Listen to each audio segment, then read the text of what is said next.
3HL on 104.5 The Zone, broadcasting live from SEC Media Days. Thanks to our friends at Brentwood Hearing Center. And you've got Brett Doherty, you've got Don Davenport, you've got Ron Slay, and you've got Jim Nagy, the executive director of the Reese's Senior Bowl. Jim, always good to see you, man. How are you? Awesome. Good to be back. So are you walking around inviting players to the Senior Bowl? Is that what you're doing here? Close. No, we're just connecting with them, just shaking a hand and putting a name with a face for these guys. And I've met a couple of them already at some other stuff over the years, and so just trying to connect a little bit. Yeah, it was cool. Like usually I got to grab them in transit. Yeah, as you guys know, I mean, these kids are getting pulled in a bunch of different directions. Yeah. And like earlier today, Missouri set me up in a hotel suite with their 3 guys, and I sat with them for like a half hour and just answered draft questions, like the process, agents and all-star games and kind of what lays out in front of them the next 9 months of their life, because it's a lot.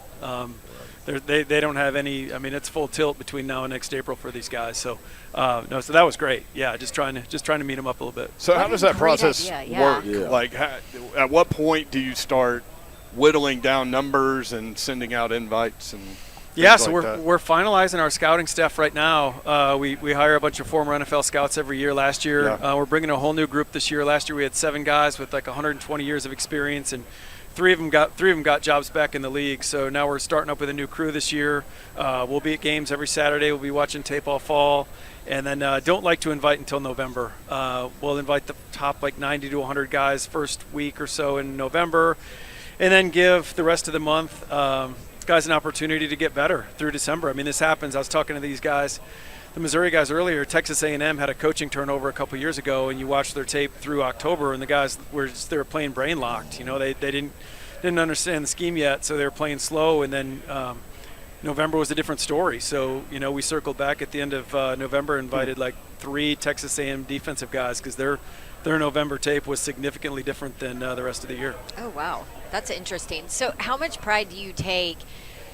First of all, you guys do amazing work as far as scouting, but how much pride do you take in finding those guys that maybe don't have the, on ESPN every Saturday, on CBS every, Saturday, those kind of guys, the lesser school talent? Yeah, I mean, it goes hand in hand. We're just trying to do our best for the teams. I feel like I work for the city of Mobile, because the game's been in Mobile for so long, and it's a big part of the fabric of our city. And when you're a city the size of Mobile, it's a big deal. Yeah. We're not Nashville, so the money brings into a lot of money to our community. And then I feel like I work for the 32 teams. I mean, I tell all the guys, I tell the players, tell the teams, the rosters aren't for us. I mean, we have them for a week. Like, we're just trying to bring the best players for the teams to see. So I understand your question. Like last year, Cole Strange from Chattanooga, your backyard. Like, he was a guy literally like bringing it back to the SEC. We watched his Kentucky game last year at the end of September, and we cut off the tape, and I looked around the room at our scouting staff. I'm like, guys, he's coming to the Senior Bowl. Like, I didn't have to see anything else. Like, we threw in a couple other SoCon games just to say we did it, but he was a guy that we knew we wanted in the game, and to see him then end up at the end of the process, the 29th overall pick to the New England Patriots, was pretty awesome. That was. That's amazing. Jim Nagy with us on 3HL. Before we hop into college, let's hit a little bit on Malik Willis, because a guy that you watched and probably felt that maybe the Titans got a steal with him where they got him. Yeah. Again, part of what we do is try to help these guys out after our game and give them a realistic expectation level. It's like what the agent's biggest role up into the draft is managing expectations. I mean, there's nothing worse than, I've had it when I was working in the league where you'd call a player up for undrafted free agency, and they sounded like someone just shot their dog, and they're like, Coach, people were telling me I was going in the 3rd round, and I was like, well, we had you as a free agent all the way along, but again, with Malik, I really thought he was going to go in the 1st round. I really did. What I told Malik after the draft was sometimes it's more important where you go than when you go, and that's not easy to understand as a player. It's a hard pill to swallow when you think you're going to be a 1st-round pick, and there's a lot of money involved, so I get it. But I think he landed in a perfect spot where he can go and learn under Tannehill, and they obviously have a plan for him, taking him. So, no, I think Malik ended up in a great spot.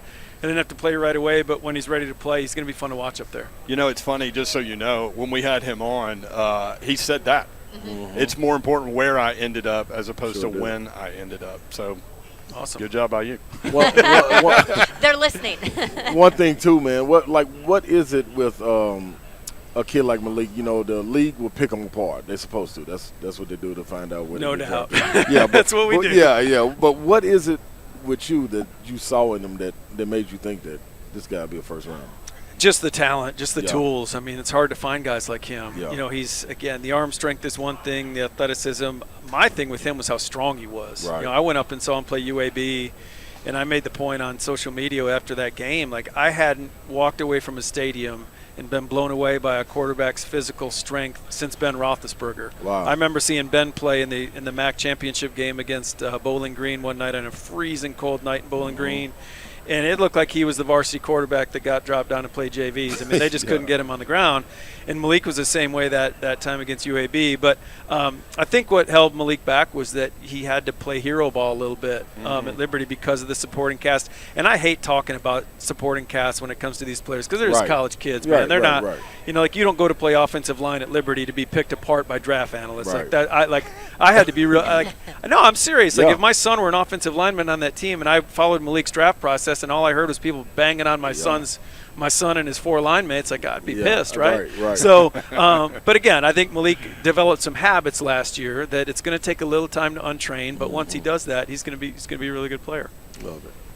Jim Nagy with us on 3HL. So quarterback class this year, we keep hearing that this is a deep group.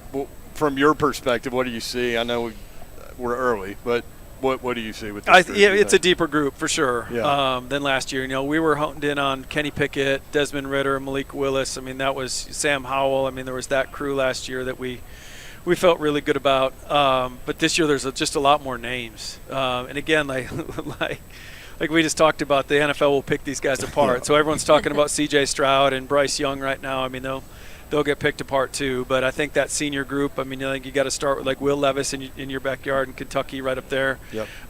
Hendon Hooker from Tennessee's in that group. I think Keaton Slovis from Pitt, a USC transfer, is a guy that I like personally because he's really, really accurate. And like Brennan Armstrong at Virginia is another accurate guy that I like. So a lot of names to sort through. And again, we've seen with Joe Burrow, we've seen with Mac Jones. I mean, there's going to be somebody from that group of players that kind of rises up this year.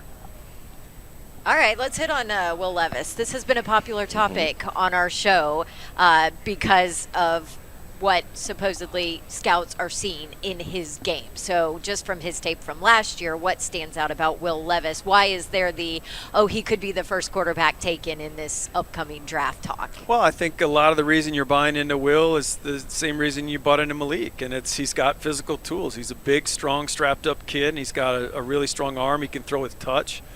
He's got good mobility, not to Malik's level, but he can move around and he can buy himself time.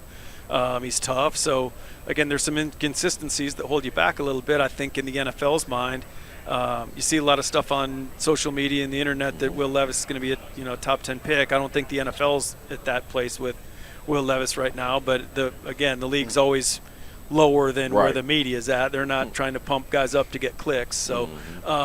But he's an intriguing guy. So I met him down at the Manning Passing Academy a couple weeks ago, or 3 weeks ago, 4 weeks ago, whatever that was now. And there's a lot to like. There's certainly a lot to like. And again, I think by next April he will be in that conversation. But again, I think he needs to even himself out a little bit and play more sustained, high-level football. What is it with a guy like Hendon Hooker going to Tennessee? Was it the maturity? Was it Josh Heupel? Like, what was it that made it spark and jump off? Or has it always been there, just not given an opportunity? I think it's all that. I think sometimes a change of scenery can do some of these players good. I don't think we talk about that enough with the portal stuff. I mean, sometimes guys just need a new change of scenery. They get stuck in a thing where a new coaching change wasn't the group that recruited them, right?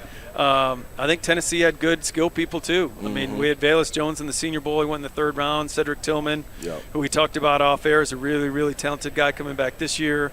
And Josh Heupel did a tremendous job. Like, a lot of people were critical of that hire.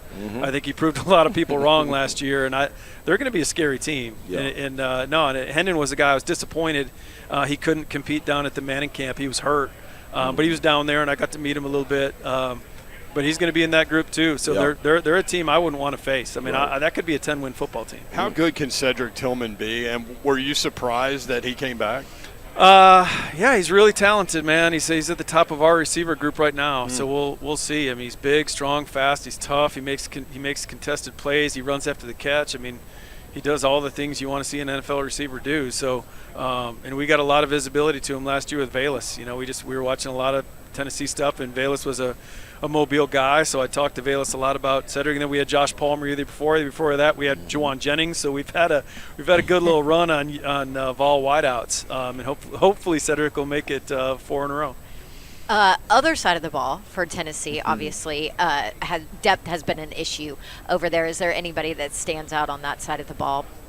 This is a bad answer, Dawn. This Yeah. is a terrible answer for you, but I haven't got to their defensive tape yet. Oh, sorry. If I knew that, I wouldn't have asked you.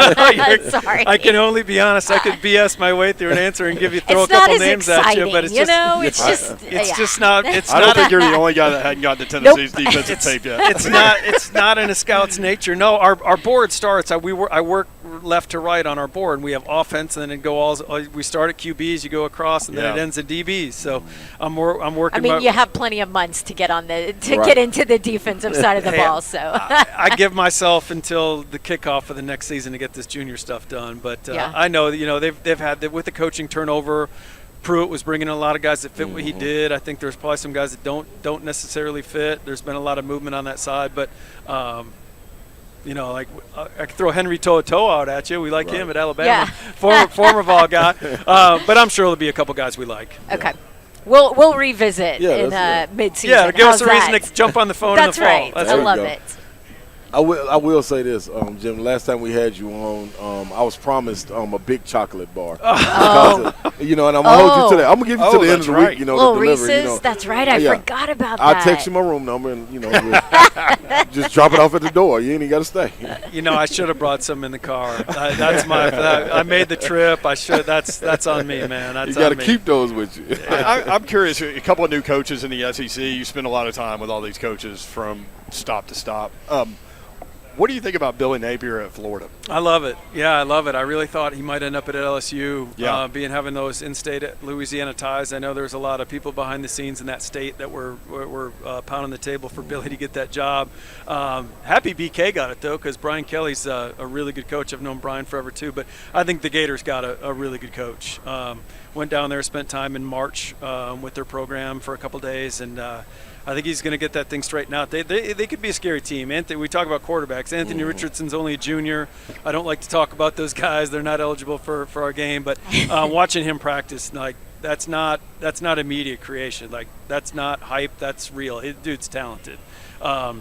So you got that guy, and they've got some guys in the trenches that can play. Yeah.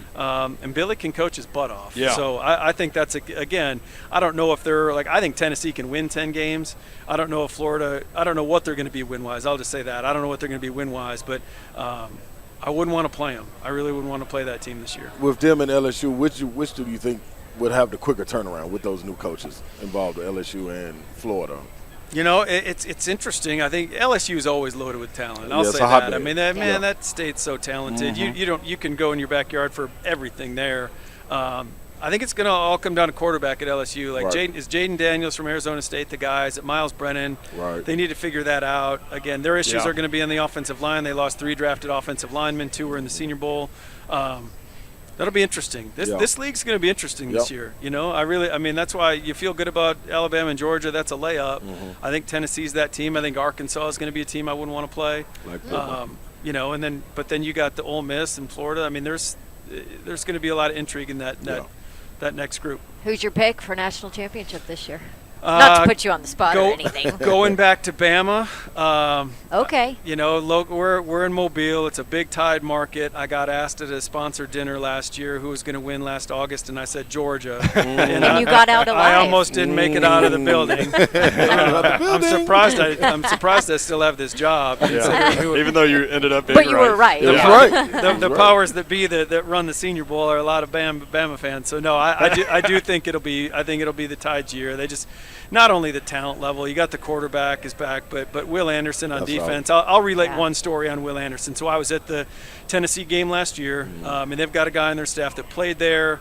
I want to say late 2000s, early 2010s, and then he's been on the staff ever since. And I asked him, I'm like, man, is this kid the most talented guy that's come through here? And he said, yes.